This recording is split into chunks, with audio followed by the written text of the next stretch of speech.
सामने वाली पार्टी को, और पेमेंट जो होगी उसकी एक्चुअल वैल्यूज ज़्यादा नहीं होनी चाहिए बस, ठीक है। अब देखिए impossibility of performance not an excuse. According to Justice Scruton, the impossibility of performance cannot deemed to be an excuse for the non-performance of a contract। भाई एक परफॉर्मेंस की इम्पॉसिबिलिटी को हम मान नहीं सकते, एक्सक्यूज नहीं मान सकते for non performance of contract. When a person makes a contract to do some act he is liable to perform until such performance become impossible for some unexpected reason. भाई एक अगर पर्सन के साथ contract किया गया है तो वो लिएबल होगा, उसकी लाइबिलिटी बनती है कि वो उस एक्शन को परफॉर्म करे तब जब तक कि वो इम्पॉसिबल ना हो जाए। In other word such impossibility should be complete. जो इम्पॉसिबिलिटी होगी प्रॉपर कंप्लीट होनी चाहिए। If the contract is not impossible but only difficult. भाई एक काम करना इम्पॉसिबल नहीं है बट डिफ़िकल्ट है for performance, it is not deem to be terminate. इसको टर्मिनेट नहीं करेंगे, हमने पहले ही पढ़ा है इसको।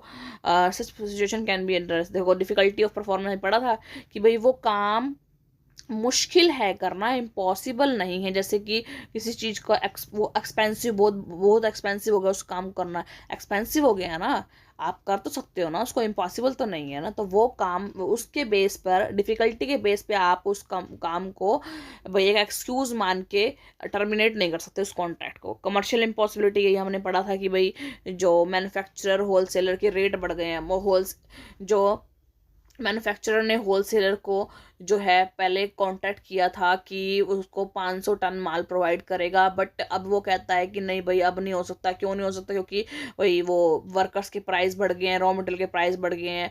तो ये बढ़ा तो प्राइस है, इम्पॉसिबल तो नहीं हुआ क्योंकि वो 500 टन माल नहीं दे सकता। इम्पॉसिबल नहीं है, डिफ़िकल्ट है, ठीक है। आगे है impossibility due to failure of third party.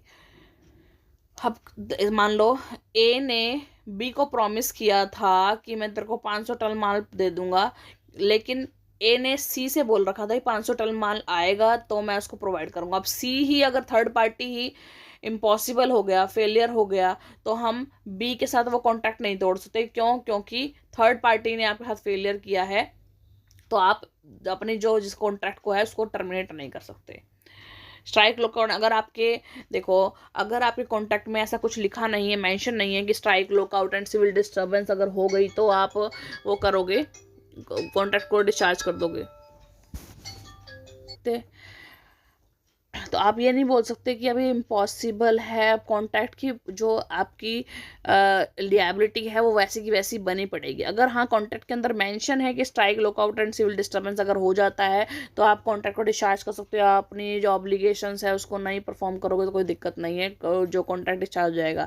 लेकिन अगर ऐसा है तो इस चीज़ को अगर नहीं मेंशन है तो फिर आप strike lockout and civil disturbance को एक्सक्यूज़ के रूप में नहीं ले सकते। Failure of one of the object, देखिए आप मान लो अगर आपके जो उसके अंदर ऑब्जेक्ट्स थे, मान लो आपने जो भी कॉन्ट्रैक्ट था वो एक ऑब्जेक्ट के ऊपर, मल्टीपल ऑब्जेक्ट के ऊपर था, और एक ऑब्जेक्ट को मतलब अचीव करना मुश्किल हो रहा है, तो आप उस एक ऑब्जेक्ट की वजह से जो दूसरे जो और ऑब्जेक्ट्स हैं उसको आप सीज नहीं कर सकते, मतलब जो कॉन्ट्रैक्ट है उसको टर्मिनेट नहीं कर सकते, उसको बंद नहीं कर सकते, उसको तोड़ नहीं सकते, ठीक है। देखिए अगला देखिए restitution regarding voidable and void